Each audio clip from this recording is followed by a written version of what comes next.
네, 오늘 본문 말씀을 가지고 시련을 만나면 지혜를 구하라 라는 제목으로 말씀을 나누겠습니다. 우리가 이 야고보서를 지난주에 시작을 했는데요. 야고보서의 그 편지를 받는 사람들은 흩어진 유대인들, 특히 크리스찬들, 디아스포라라고 이야기했습니다.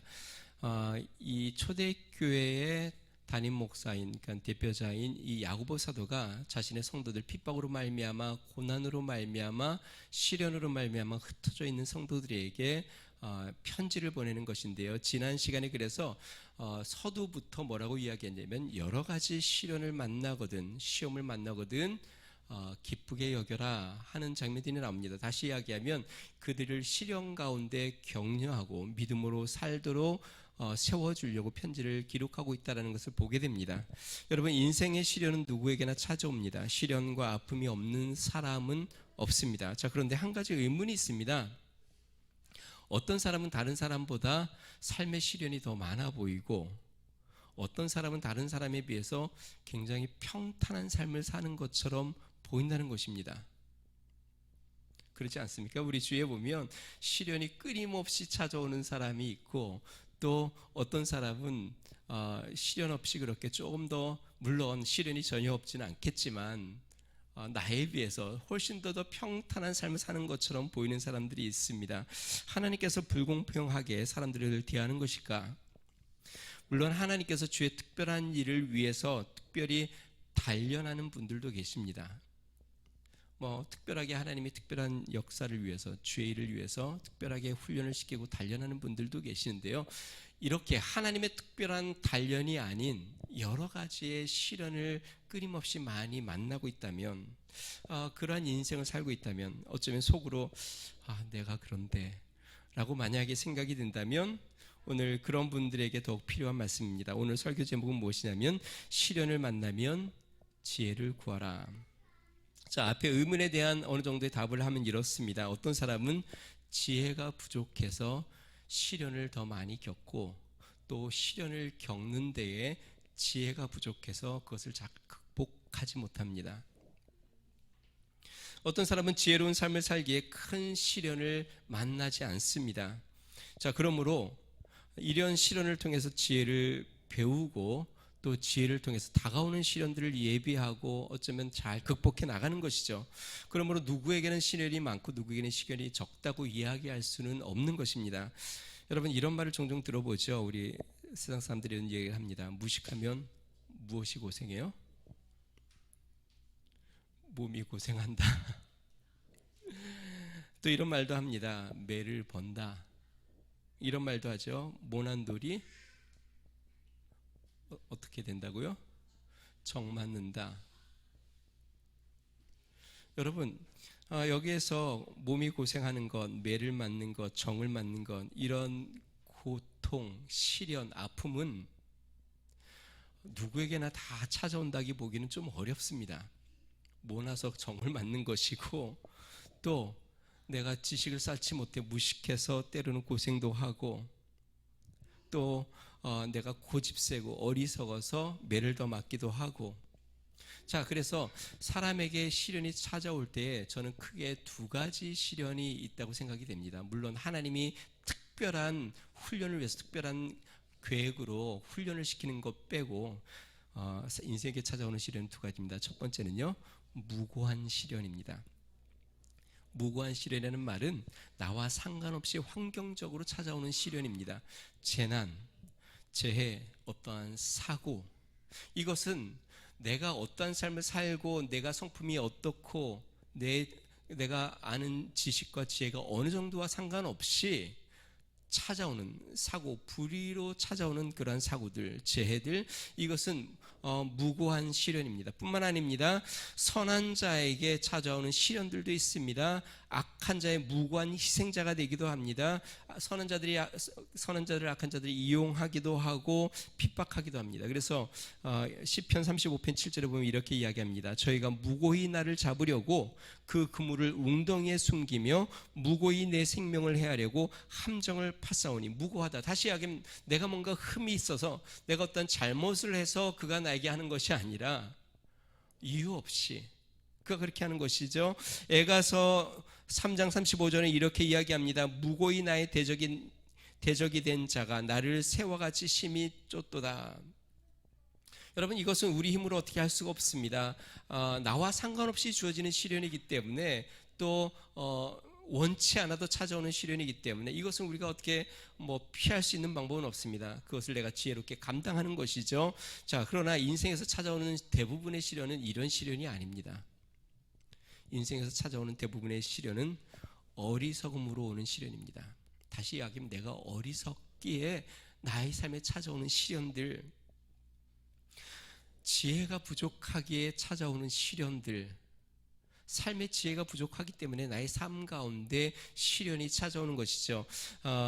성경의 잠언이나 전도서에 보면 인생의 삶의 지혜를 말씀해 주는 성경인데요. 한 가지만 찾아보겠습니다. 가난에 대한 것만 우리가 한번 좀 생각을 해볼게요. 우리가 가난을 시련으로 생각을 하는데 이 잠언은 뭐라고 이야기하는가? 잠언 6장 6절에서 11절, 우리 여러분들이 잘 아는 말씀입니다. 게으른 자여 계미에게 가서 그가 하는 것을 보고 지혜를 얻으라. 계미는 두령도 없고 감독자도 없고 통치자도 없으되 먹을 것을 여름 동안에 예비하며 추수 때 양식을 모으느니라. 게으른 자여 내가 어느 때까지 누워 있겠느냐? 내가 어느 때까지 잠이 깨어 일어나겠느냐? 좀 더 자자, 좀 더 졸자, 손을 모으고 좀 더 누워 있자 하면 내 빈궁이 강도같이 오며 내 골핍이 군사같이 이르리라. 다시 이야기하면 지혜가 필요한데, 삶의 지혜, 그것은 무엇이냐면 계미한테 가서 배워라. 그 지혜를 지금 솔로몬이 이야기를 하는 겁니다.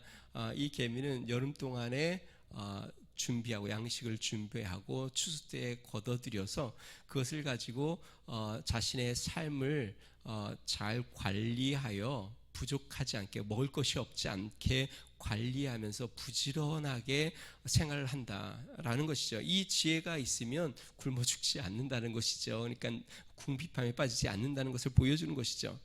뿐만 아닙니다. 여러분, 이 가난만이 아니라 우리의 삶에 찾아오는 많은 시련들이 지혜가 부족하기 때문에 우리의 삶에서 겪는 일들이 많다라는 것입니다. 제가 종종 이야기합니다.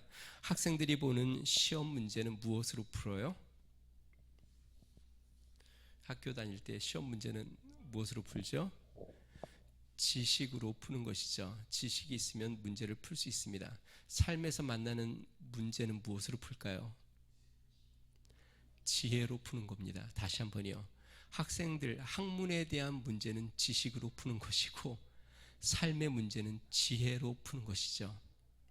지혜가 있어야 삶의 문제를 풀어낼 수 있습니다. 삶에 끊임없이 시련이 닥쳐오는데 이 시련을 지혜가 있어야 이 시련의 문제를 풀어낼 수 있는데, 마치 학생이 공부를 해서 지식을 쌓아야 시험 문제를 풀 수 있는데 지식이 없으면 아무리 내가 문제를 뚫어지게 보아도, 아무리 머리를 쥐어짜도, 아무리 자신의 머리를 쳐도 그 문제를 풀 수 없는 것처럼, 지식을 쌓아야 문제를 풀 수 있는 것처럼 삶의 시련, 문제는 지혜로 푸는 것입니다. 제가 이야기한 것처럼 야고보 사도가 1절부터 여러 가지 시련을 맞이하는 성도들에게 권면을 했습니다. 시험을 만나면 온전히 기쁘게 여겨라. 그러면서 4절에 이렇게 이야기합니다. 인내를 온전히 이루라. 이는 너희로 온전하고 구비하여 조금도 부족함이 없게 하려 함이라. 다시 이야기하면 시험을 만나면 그것을 기쁘게 여기는 지혜가 필요한데, 시련을 만나면, 왜냐하면 인내를 만들기 때문에. 여러분, 인내를 통해서 그 기간에 우리가 무엇을 배울까요? 삶의 지혜를 배우는 겁니다. 삶의 시련을 만나면 인내하는 것을 배우게 되고 그 인내를 통하여 삶의 지혜를 배워야 하는데, 지혜가 부족하면, 여기 4절에 이렇게 이야기합니다. 너희로 온전하고 구비하여 조금도 부족함이 없게 하려 함이라 라고 이야기했고요. 그 다음에 5절에 뭐라고 이야기할까요? 지혜가 부족하거든. 4절에서는 부족하지 않게 하겠다, 부족함이 없게 하려는 것이 목적인데, 시련을 통해서 인내를 배워 내가 부족함이 없는 사람이 되는 것인데, 근데 5절에 갑자기 지혜라는 이야기를 하면서 부족하거든 이라고 이야기합니다. 4절에서는 부족함이 없게 하려고 하는 것인데, 다시 이야기하면 인생의 시련과 지혜는 별개의 문제가 아니라는 것을 지금 이야기해 주는 겁니다. 여러분, 인생의 시련은 우리의 삶의 지혜와 전혀 별개의 문제가 아닙니다. 지혜가 있어야, 인내를 통해서 지혜를 터득하고 삶의 지혜를 깨달아야 삶의 시련을 극복할 수 있는 그러한 사람이 되는 것이에요. 그런데 제가 앞부분에 이야기했습니다. 여러분, 시련을 만나도 지혜를 배우지 못하면 어떻게 될까요? 똑같은 시련이 또 찾아오고, 똑같은 시련이 또 찾아오고, 똑같은 시련이 또 찹니다. 예를 들어서 인간관계에 내가 어떤 상처를 받고 또 인간관계에 깨어지는 것을 경험을 했어요. 근데 원인을 곰곰이 따져봤더니 내가 말실수가 너무 많아. 말을 너무 함부로 해. 무시하는 말을 막 해. 그래서 내가 깨달았어요. 말을 지혜롭게 해야 되는구나. 이제 지혜를 깨달았어요. 그 다음부터는 사람들이랑 말을 지혜롭게, 말실수를 안 하고 무시하지 않는 말을 해야 인간관계가 깨어짐이 없는 것이죠. 그런데 이 지혜를 깨달지 못하고 그 사람이랑 헤어지고 또 다른 사람이랑 만나, 이제 그 사람을 안 만나면 내가 마음이 덜 힘들겠지 하고 다른 사람을 만났는데 똑같아요. 똑같이 말을 함부로 하고 무시하는 말을 해요. 그러면 또 깨어지는 아픔을 경험하겠죠. 이 말은 뭐냐면 이전의 시련을 통해서 지혜를 배우지 못했다는 것이죠. 지혜를 배우지 못하니까 어떻게 해요? 똑같은 사람은 바뀌었지만 똑같은 시련을 또 만나고, 또 그 사람이랑 시련을 당하고 또 다른 사람을 만나면 또 거기에서 시련을 또 만나고, 시련이 끝나지가 않는 것이죠. 인간관계만 그러겠습니까? 직장생활은 안 그러겠습니까? 가족관계는 안 그러겠습니까? 신앙생활은 안 그러겠습니까? 삶의 모든 영역이 내가 시련을 통해서 지혜를 배워서 부족함이 없는 자가 되어야 하는데, 지혜가 부족하니까 그곳에서 자꾸 문제가 발생하고 거기에서 시련을 당하는 것이죠. 그래서 사도 야고보가 이야기하는 겁니다. 5절 같이 한번 읽어볼까요? 같이 한번 읽어봅니다. 시작. 너희 중에 누구든지 지혜가 부족하거든 모든 사람에게 후히 주시고 꾸짖지 아니하시는 하나님께 구하라. 그리하면 주시리라. 사랑하는 성도 여러분, 시련을 만나면 하나님 앞에 지혜를 구하시기를 주님으로 축원드립니다. 무턱대고 참는 게 아닙니다. 무턱대고 견디는 게 아닙니다. 그곳에 서서 지혜를 배워야 그 다음에 또 오는 시련을 내가 지혜롭게 대처하고 지혜롭게 넘어설 수 있는 것이에요. 자, 그러면 시련을 만나면 지혜를 구하기 위해서 우리는 무엇을 기억해야 할까요? 세 가지를 살펴봅니다. 첫 번째요. 먼저 시련이 무엇인지 알아야 합니다. 시련을 극복하려면 도대체 이 시련이 무엇인지를 우리가 먼저 알아야 되는데요. 사랑하는 성도 여러분, 저를 한번 보세요. 시련이 무엇이에요? 시련이 혹시 몸이 힘든 것을 우리가 시련이라고 이야기하나요? 만약에 몸이 힘든 것을 시련이라고 한다고 한다면 힘들여 등산을 왜 가고 또 여행은 왜 합니까? 지난 이제 연휴 기간 동안에 쉬는 날이 좀 길었죠. 이번 연휴가 좀 길었습니다. 그래서 굉장히 제가 기대를 하고 연휴를 보냈는데, 연휴를 지나고 나니까 몸이 더 피곤해요. 양가 부모님 댁에 왔다 갔다 하고, 또 중간에 주일 섬기고, 또 아시는 분 지방에 또 뭐 이렇게 가정 방문도 하고, 뭐 평소와 다르게 운전도 많이 하고, 만남도 여러 가지가 많이 있었고, 지나고 나니까 몸이 굉장히 이전보다 더 피곤하더라고요. 자, 그런데 이런 연휴를 우리가 기다립니다. 피곤해도 굉장히 즐겁고 행복하고, 이런 피곤함은 삶의 활력과 기대와 기쁨이 되기 때문에 그렇죠. 여러분, 주의 사역도 그렇습니다. 우리가 선교를 간다고 한번 생각해 봅시다. 선교 가기 전부터 모여서 뭐 연습을 하고 기도 모임도 하고 또 헌금도 모으고 뭐 쉽지 않은 시간들을 보냅니다. 근데 선교를 가면 더 힘든 시간이 기다리죠. 선교를 가면 잠자리가 굉장히 불편해. 먹는 것은 입에 맞지 않아. 제가 몽골 가니까 진짜 음식에 맞지 않더라고요. 뭐 거의 못 먹겠더라고요. 뿐만 아닙니다. 차를 타고 이동을 하는데 포장이 안 돼서 한 5시간 울퉁불퉁한 길을 계속 가는데, 내가 좀 그때는 젊어서 나이가 있으신 권사님들은 허리가 나간다고 막 5시간 하더니 누워 계시더라고요. 분명히 선교를 가면 몸이 아주 심하게 고생을 합니다. 재정도 듭니다. 음식도 입에 맞지 않습니다. 그런데 선교를 갔다 오면 기쁨이 있어요. 감동이 있습니다. 삶의 의미를 찾습니다. 보람을 느낍니다. 그리고 눈물을 흘립니다. 또 다시 하나님 앞에 헌신하고 또 선교를 가고 싶은 마음이 듭니다.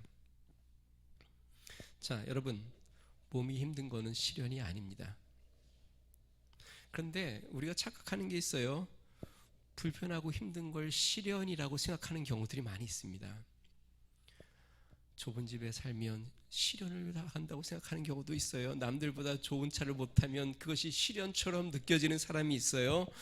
남들처럼 근사한 옷을 입지 못하거나 근사한 식사를 하지 못하거나 삶이 번듯하지 못하면 시련을 겪는다고 생각할 수도 있어요. 여러분, 이런 것은 시련이 아닙니다. 좀 불편하게 살고 좀 힘들게 살고 좀 더 갖추지 못하고 이런 것은 시련이 아니에요. 자, 그러면 시련은 무엇일까요? 시련은 주어진 환경에 마음이 불편한 겁니다. 몸이 불편한 게 아니라 지금 나에게 주어진 이 환경에 내 마음이 부대끼는 거예요. 내 마음이 힘든 거예요.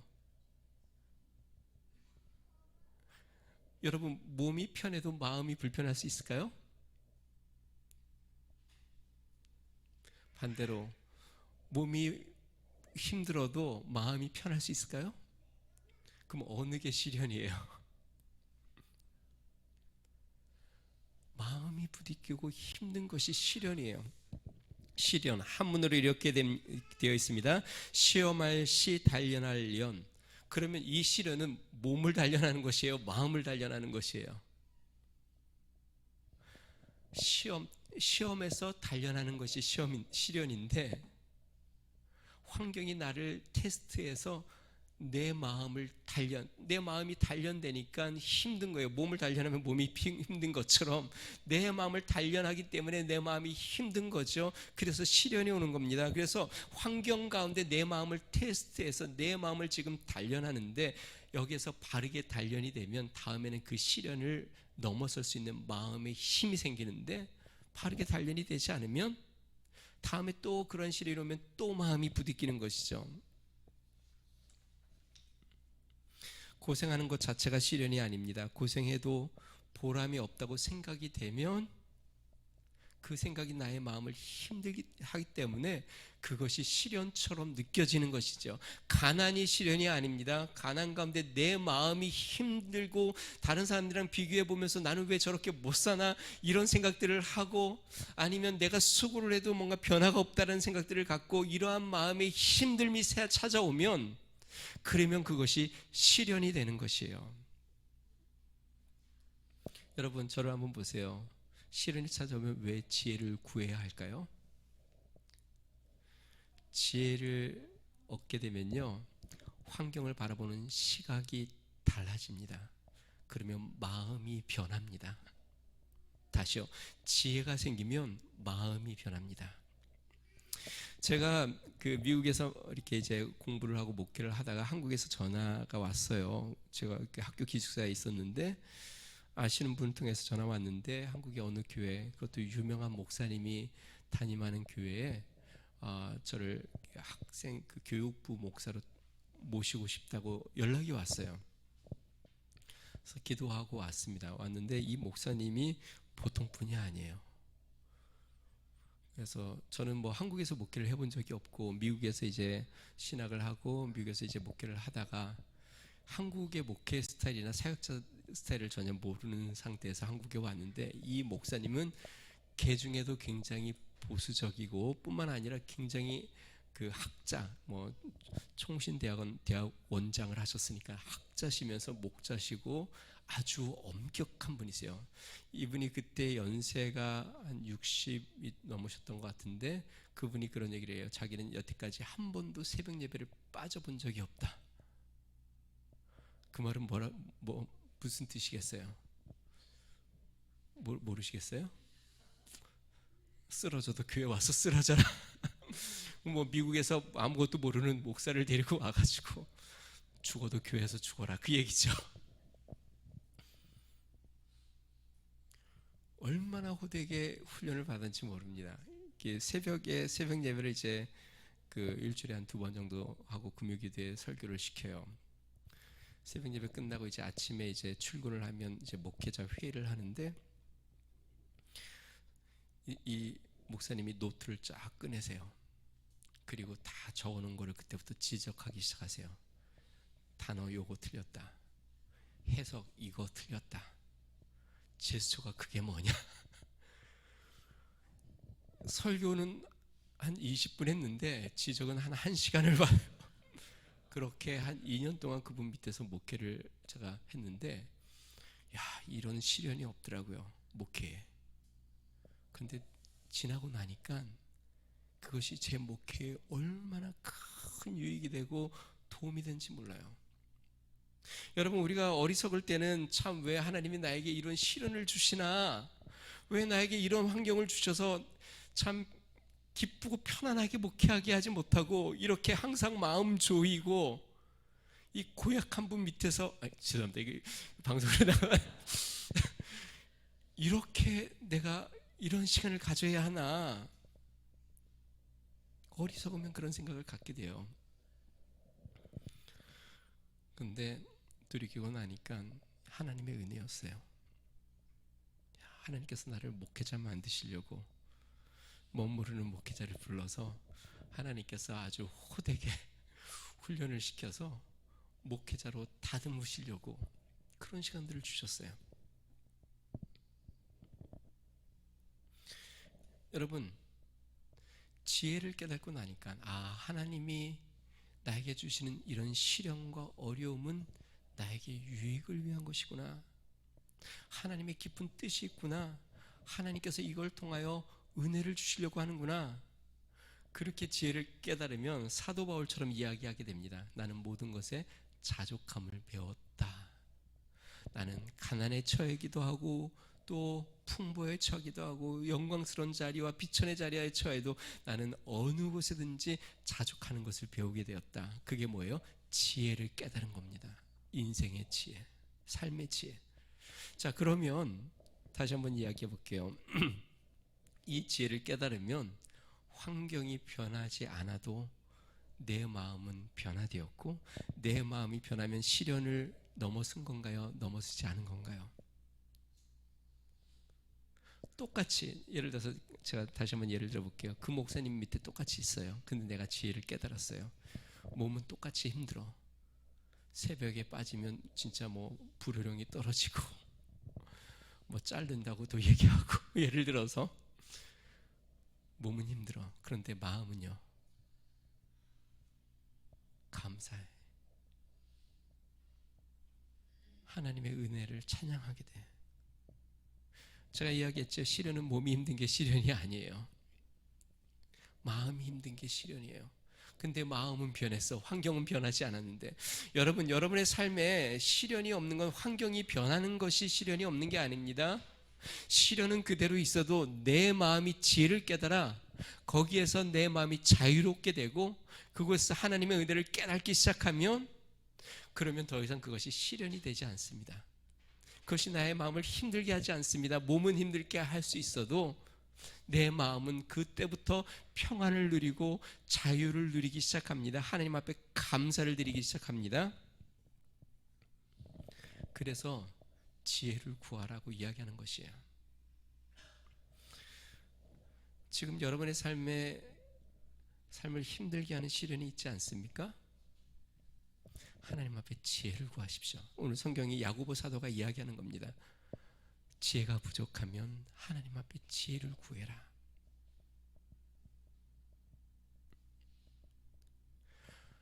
앞부분에 이야기한 것처럼 환경을 바꾸는 것은 해결책이 되는 것은 아닙니다.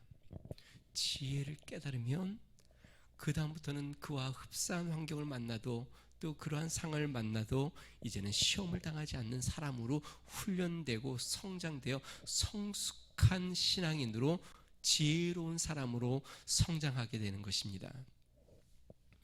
지혜를 구하시기를 주로 축원드립니다. 우리가 사람들을 보면 어떤 사람들은 참 안타깝다. 저렇게 살면 안 되는데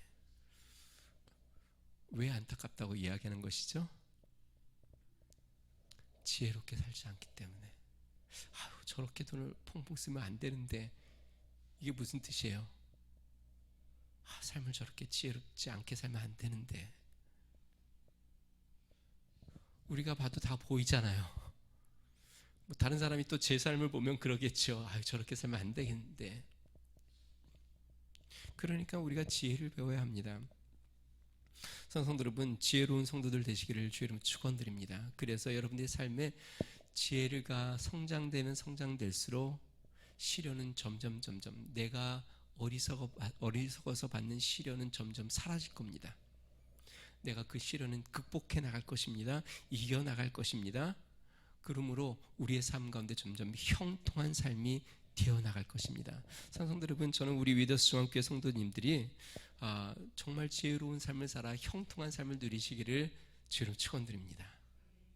물론 하나님이 주시는 특별한 시련이 있다고 한다면 그것을 우리가 인내하고 견뎌야 합니다. 그러나 우리가 부족해서 오는 시련은 이제 지혜를 사용하여 하나님의 지혜로 성장하여 이제는 더욱더 평탄한 삶으로 나아가는 은혜가 있으시기를 주님 축원드립니다. 자, 두 번째 우리가 하나님 앞에 지혜를 우리가 깨달아야 될 것은 하나님은 구하는 자에게 지혜를 주신다는 것입니다. 5절 말씀 다시 한번 읽어보겠습니다. 같이 읽습니다. 시작. 너희 중에 누구든지 지혜가 부족하거든 모든 사람에게 후히 주시고 꾸짖지 아니하시는 하나님께 구하라. 그리하면 주시리라. 삶의 지혜가 부족하면, 여러분, 지혜는 지식이 아니죠. 삶을 살아가는 기술과 같은 것이죠. 삶에서 문제를 해결하는 능력이죠. 삶에서 시련을 극복해 나가는 힘이죠. 시련이 이 능력이 부족하면, 삶의 지혜가 부족하면 하나님 앞에 구하라. 근데 그렇게 구하면 뭐라고 이야기합니까? 하나님께서 주시겠다. 세상 지식은 학교나 책을 통해서 배웁니다. 요즘 또 인터넷을 통해서도 배우죠. 배움은 매우 중요합니다. 축적된 지식에서 배움을 갖지 못하면 우리의 지식은 어린아이와 같아서 고생하게 되죠. 그래서 우리는 많이 배워야 하는 것이 필요합니다. 그러니까 항상 배우는 자세가 필요하죠. 삶의 지혜도 배워야 합니다. 누구에게요? 지혜의 근원이신 우리 하나님께. 근데 이 배우는 것을 어떻게 해야 되는가? 주님 앞에 지혜를 구하면서, 시련 가운데서 또 연단되면서 하나님 앞에 지혜를 구하면서 우리가 이 하나님 앞에 시련을 배우는 것이죠. 하나님 앞에 구하는 것입니다. 여러분, 이 세상에서 가장 지혜로웠던 사람 한 명을 뽑으라고 하면 누구를 뽑을 수 있을까요? 인류 역사상 가장 지혜로웠던 사람 한 명을 뽑으라면 누구? 아인슈타인? 누구를 뽑을 수 있을까요? 솔로몬. 솔로몬은 세상의 모든 지혜, 자연, 환경, 또 동물과 식물과 모든 것의 근원을 다 꿰뚫어 볼 수 있는 지혜가 그에게 있었습니다. 솔로몬의 지혜가 뛰어났죠. 솔로몬이 어떻게 지혜를 얻었을까요? 공부를 많이 해서요. 다윗 왕이 이제 연로하여서 후계자로 어린 솔로몬을 택했습니다. 10대 초반에 솔로몬이 이스라엘 민족을 이끌려고 하니까 겁이 났어요. 두려웠어요. 그래서 하나님 앞에 제사를 지내기 시작합니다. 몇 번이요? 1000번째. 1000번째를 하나님 앞에 드립니다. 그렇게 제사를 지낸 이유가 무엇일까요? 시련을 만났기 때문에, 자신의 인생에 자신이 감당할 수 없는 일을 만났기 때문에 두려워서 하나님밖에 의지할 게 없어서 하나님 앞에 제사를 지냅니다. 그렇게 1000번째를 드리고 나니까 하나님께서 그에게 나타나셔서, 야, 너가 원하는 게 뭐냐? 내가 너가 구하는 걸 주겠다. 솔로몬이 무엇을 구할까요? 주님이 나에게 맡기신 백성의 수는 많고 저는 어린아이라 어떻게 그들을 이끌고 다스릴지 모르겠습니다. 저에게 지혜를 주십시오. 하나님이 이 솔로몬을 귀히 여겨서, 야, 너가 세상에 부를 구하거나 명예를 구하거나 권세를 구하지도 않고 하나님의 백성을 바른 길로 인도하기 위해 지혜를 구하니 내가 지혜와 함께 부와 명예와 권세와 모든 것을 함께 주겠다. 솔로몬의 지혜는 솔로몬이 영특해서 온 게 아니라 하나님 앞에 구해서 온 겁니다. 성도 여러분, 지혜를 구하세요. 하나님 앞에 지혜를 구하세요. 그러면 여러분들의 삶의 모든 문제들을 지혜롭게 해결할 수 있는 은혜를 하나님이 주십니다. 삶의 모든 역경과 환경에서도 무너지지 않고 내 마음의 평안을 누리며 그 가운데서 그 문제를 잘 해결할 수 있는, 인간관계도 지혜롭게 해결할 수 있고, 경제적인 문제도 지혜롭게 해결할 수 있고, 삶에서 만나는 모든 문제들을 하나님의 지혜로 잘 풀어나갈 수 있는 지혜로운 사람으로 여러분들을 인도해 주십니다. 지혜를 구하셔야 합니다. 아마 여러분들 들어봤을 겁니다. 예전에 원종수 권사님이라고, 지금 이제 미국의 병원의 암 전문의로 지금도 활동하시는지 모르겠습니다. 연세가 꽤 되신 것 같은데, 그분의 간증을 제가 이제 대학교 때도 듣고 이제 쭉 들었는데, 원종수 이제 박사님이기도 하고 이제는 목사 안수도 받으신 것 같아요. 이분이 학창 시절 때 교회에서 매일 사시다 보니까 성적이 좋지 않았다고 합니다. 고등학교 2학년 때 전교 480명 중에 410등을 했다고 합니다. 그러니까 뭐 480명 중에 410등이면 그냥 바닥에서 긴 거죠. 하루는 선생님이 이 원종수 학생을 불러가지고, 야, 너 맨날 성경 읽고 또 교회 간다고 하고 너 이러면서 성적이 이래 되겠냐?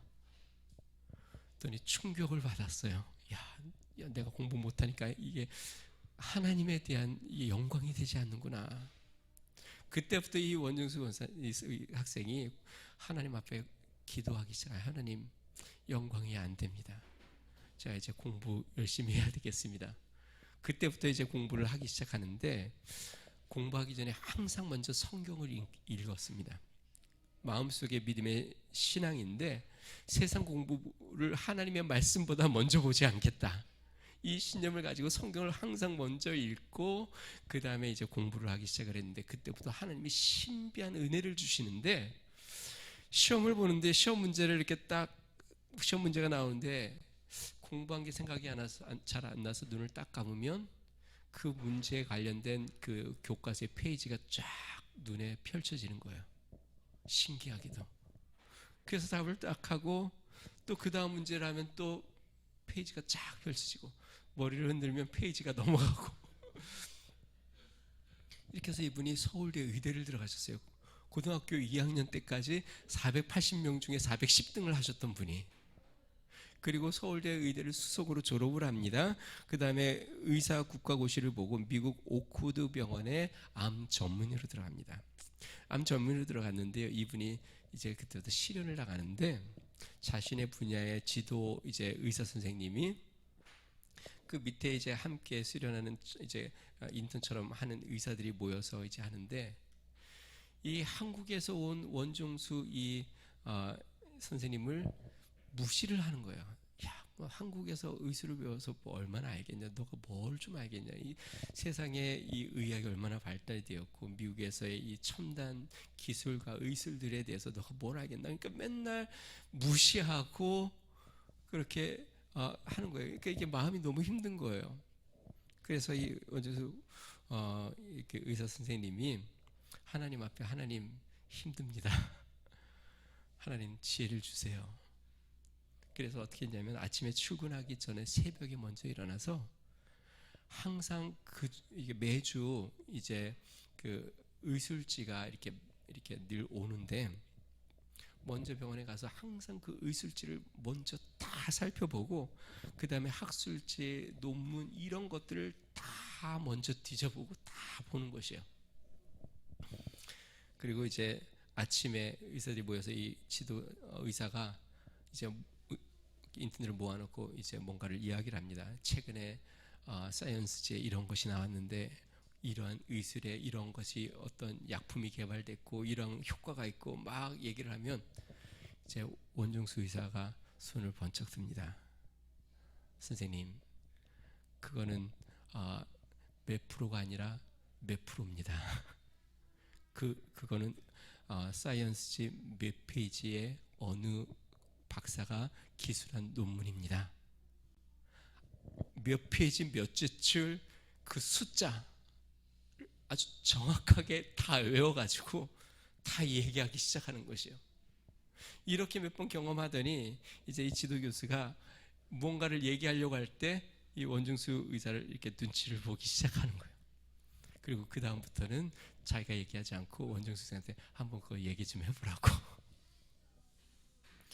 무시받지 않고 인정받는 삶으로 변했다는 것이에요. 그때부터 인정받기 시작하고 그곳에서 하나님의 영광을 드러냈다는 것이죠. 사랑성도 여러분, 지혜가 부족하면 하나님 앞에 지혜를 구해야 합니다. 지혜로운 삶을 살아야 합니다. 그렇게 해서 우리의 삶 가운데 시련을 극복하고 성공하는 자가 되어야 합니다.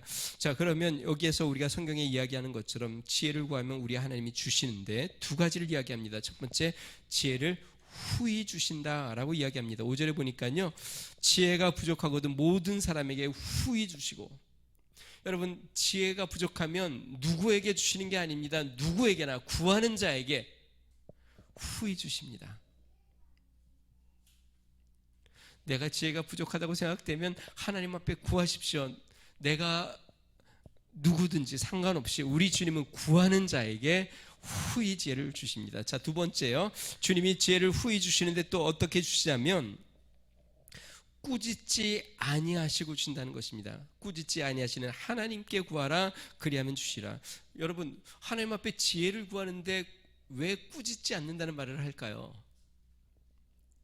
우리가 가끔 그러잖아요. 뭘 물어보면 야, 무식하게 그것도 모르냐. 우리가 가끔 그런 얘기를 하잖아요. 여기 꾸짖지 않는다, 영어 성경에 이렇게 되어 있습니다. Without finding fault. 그러니까 어떤 잘못됨이나 문제를 찾지 않고, 예를 들어서 누군가 나에게 뭔가를 요구할 때, 야, 너 그때 그렇게 잘못해놓고서 이런 걸 구해, 이런 걸 요청해, 이러지 않는다는 것이. 우리 하나님은 나의 잘못, 나의 부족함과 상관없이 구하는 자에게 하나님이 후히 주신다. 성도 여러분, 여러분의 삶이 부족함과 연약함이 있어도 하나님 앞에 지혜를 구하시기를 주님 축원드립니다. 하나님은 우리의 부족함에도 그 부족함을 들춰내어 꾸짖지 아니하시고 우리 하나님 구하면 그래 잘했다 하고 후히 주십니다. 자, 마지막 세 번째로 우리가 깨달아야 할 것은요, 믿음으로 주의 지혜를 구해야 한다는 것입니다. 우리 6절 7절 같이 한번 읽어보겠습니다. 같이 있습니다. 시작. 오직 믿음으로 구하고 조금도 의심하지 말라. 의심하는 자는 마치 바람에 밀려 요동하는 바다 물결 같으니 이런 사람은 무엇이든지 주께 얻기를 생각하지 말라. 자, 구할 때 우리가 받는 손, 제가 이야기합니다. 믿음은 내가 하나님 앞에 구하고 받는 손과 같다라고 이야기했습니다. 자, 손이 있어야 주는 걸 받는 것이죠. 구하지 않고 손을 펴지 않으면 받지 못하는 것이죠. 믿음으로 우리가 하나님의 응답을 받는 겁니다. 여기서 말하는 믿음은 무엇일까요? 구하는 자에게 주시는 하나님을 믿는 것이에요. 자, 그런데 우리가 구해도 받지 못하는 이유를 6절에 설명하고 있습니다. 8절에 6절부터 이제 쭉 설명하고 있는데요. 우리 6절부터 8절까지 한번 읽어보겠습니다. 시작. 오직 믿음으로 구하고 조금도 의심하지 말라. 의심하는 자는 마치 바람에 밀려 요동하는 바다 물결 같으니 이런 사람은 무엇이든지 주께 얻기를 생각하지 말라. 두 마음을 품어 모든 일에 정함이 없는 자로다. 받지 못하는 이유는 의심하기 때문이다. 근데 의심하는 자에 대해서 여기에 뭐라고 얘기했냐면 바람에 밀려 요동하는 바다 물결 같다. 그러니까 마음이 계속 출렁거리는 것이에요. 저를 한번 보실래요? 여러분의 마음은 평안해요? 아니면 계속 출렁거려요?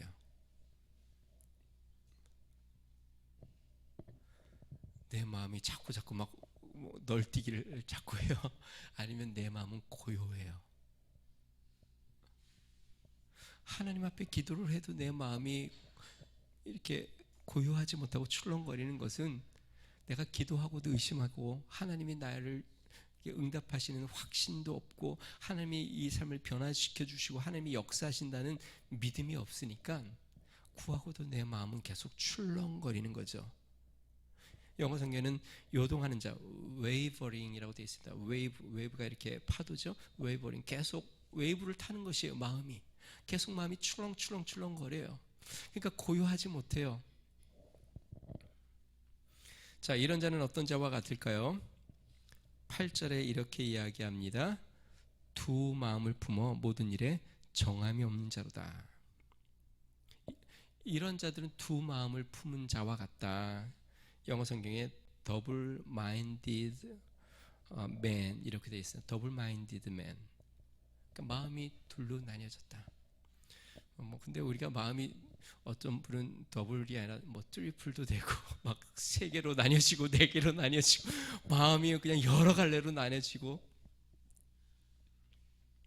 저를 보세요. 마음이 단순한 자가 행복합니다. 단순하다는 말은 뭘까요? 마음이 하나밖에 없는 거예요. 하나밖에 없기 때문에 평온합니다. 근데 마음이 여러 가지로 나뉘어지면 마음이 자꾸 출렁거립니다. 마음이 출렁거리니까 안정되지 못했으니까 마음이 불안한 것이에요. 마음이 불안하니까 번민이 생기고 갈등이 생겨요. 갈등이라는 게 뭐예요? 두 가지 세 가지 중에서 마음이 자꾸 왔다 갔다 하는 거 아니에요? 번뇌도 마찬가지 아닙니까? 그러니까 내 마음이 시련을 겪는 것이에요. 계속 힘든 것이에요. 왜냐하면 마음이 자꾸 출렁거리고 마음이 자꾸 나뉘어지니까. 여러분, 왜 지혜가 필요해요? 다시 한번요. 왜 마음이 나뉘어요? 무엇이 정말 나에게 가치 있고 유익한 건지를 내가 잘 모르기 때문에 마음이 자꾸 나뉘어지는 것이에요. 지혜는 뭐예요? 분별력을 가져서 이것이 나에게 유익인지 아닌지를 깨닫게 되는 지혜가 생기는 거예요. 깨달아졌어요. 그럼 어떻게 해요? 마음이 이제 하나로 딱 정해져요. 그러니까요, 지혜로운 사람은 굉장히 단순합니다. 분별력이 있습니다. 이것이 옳고 그름을 명확하게 판단합니다. 이것을 해야 되나 저것을 해야 되나, 이게 맞나 저것이 맞나. 마음이 자꾸 갈팡질팡하는 건요, 지혜가 부족해서 그래요. 마음이 자꾸 나뉘어지기 때문에 그래요. 근데 지혜가 생기면 분별력이 생기고, 분별력이 생기면 명확해지고 단순해지고, 그 다음에 마음이 하나로 딱 모아집니다. 그러면 마음이 평안해져요.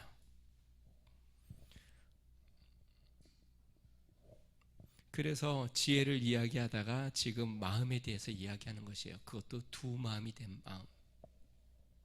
그래서 지혜를 구하라고 다시 한번 정리해 보겠습니다. 여러분, 많은 시련들이 우리 마음에서부터 옵니다. 몸이 힘든 게 시련이 아니고 마음이 부대끼는 거예요. 마음이 왜 부대끼냐면 마음이 하나로 정리가 안 되기 때문에 그렇습니다. 마음이 옳고 그름을 분별하지 못하고 자꾸 갈라지고 마음이 출렁이기에 마음이 부대끼고 그 가운데 바른 길을 찾지 못하는 것입니다. 그러면 마음에 시련이 찾아옵니다. 그래서 야고보 사도는 이야기합니다. 지혜가 부족하니 후히 주시고 꾸짖지 아니하시는 하나님께 지혜를 구하라. 그리고 의심하지 말아라. 구하면 주신다. 우리 위더스 중앙교회 성도님들이 하나님의 은혜로 지혜로운 삶 사시기를 주님 축원드립니다. 마음이 평안하시기를 주님 축원드립니다. 마음이 너무 출렁거리지 말고 여러 가지 마음으로 마음이 나뉘지 말고 주님의 지혜가 있어 분별력을 갖고 하나의 마음이 단순하게 평안함을 붙잡고 하나님 앞에 지혜로운 삶을 살아. 세상에 아무리 거센 바람이 불어도, 아무리 풍랑이 불어도 내 마음은 평안해. 평안해. 요동치 않아. 그러한 평안함이 여러분 가운데 넘쳐나기를 주님 축원드립니다. 우리 같이 한번 기도하겠습니다.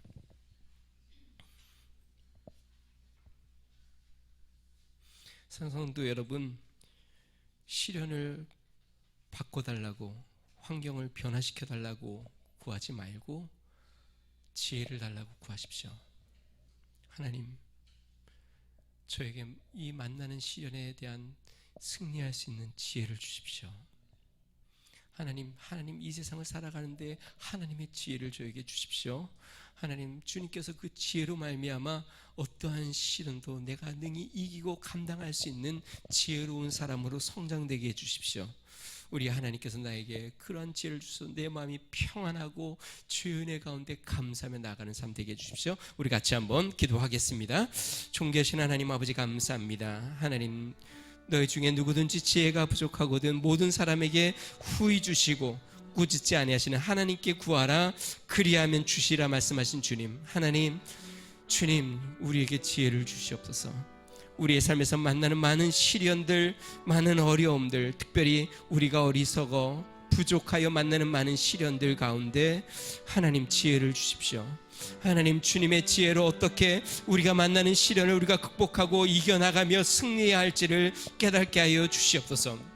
할렐루야. 능하신 하나님 아버지, 어리석은 자처럼 살지 않게 하여 주시고, 하나님 아버지 주님 앞에 지혜로운 자가 되어 우리 하나님이 주시는 평안을 누리고 기쁨을 누리고 하나님 주의 은혜 가운데 나아가는 믿음의 삶으로 나아가도록 주 성령이 함께하여 주시고, 하나님 아버지 주의 능력과 은혜가 하나님 우리 심령을 굳게 붙잡고 나아가는 믿음의 삶이 되도록 주의 은혜와 축복을 더하여 주시옵소서.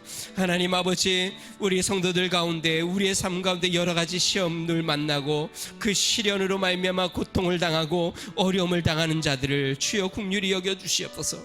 우리 하나님 무엇보다도 인내 가운데 지혜를 깨닫게 하여 주시옵소서. 하나님의 지혜가 우리 가운데 임하게 하여 주시옵소서. 그 지혜가 우리의 마음을 변화시켜 하나님 아버지 모든 마음의 시련과 모든 마음의 고통과 아픔이 이제는 평안하게 되어 하나님 주님으로 말미암아 하나님 기쁨으로 주님을 섬기며 하나님 성숙한 그리스도인으로 나아가도록 우리 하나님 은총을 더하여 주시고 복의 복을 더하여 주시며 함께하여 주시옵소서. 주님께서 축복하여 주시옵소서. 주님 감사합니다. 좋으신 하나님 아버지 감사합니다. 여러 가지 시험을 만날 때, 시련을 겪을 때 하나님 아버지 우리가 인내 가운데 지혜를 배우게 하여 주시옵소서. 하나님, 지혜가 부족한 우리에게 지혜를 주시옵소서. 하나님, 어리석어 받는 시련을 하나님 주님의 지혜로 극복하고 이제는 지혜로 성숙한 자가 되어 하나님 아버지 모든 환경과 상황 가운데 우리 심령의 평안함을 누리고 주님 안에서 기쁨으로 나아가는 성숙한 그린 되도록 주여 도와주시옵소서. 하나님, 우리에게 지혜를 더하여 주시옵소서. 이제는 우리 주 예수 그리스도의 은혜와 하나님 아버지 무한하신 사랑과 성령님의 감동, 감화, 내주 충만케 하시는 중이 삶의 시련을 만날 때 하나님 앞에 지혜를 구하며 주님 앞에 성숙한 그리스도인으로 나가기를 소망하는 믿음의 성도, 가정과 교회와 나라와 민족 위에 이제로부터 영원토록 함께 하시기를 간절히 축원하옵나이다. 아멘.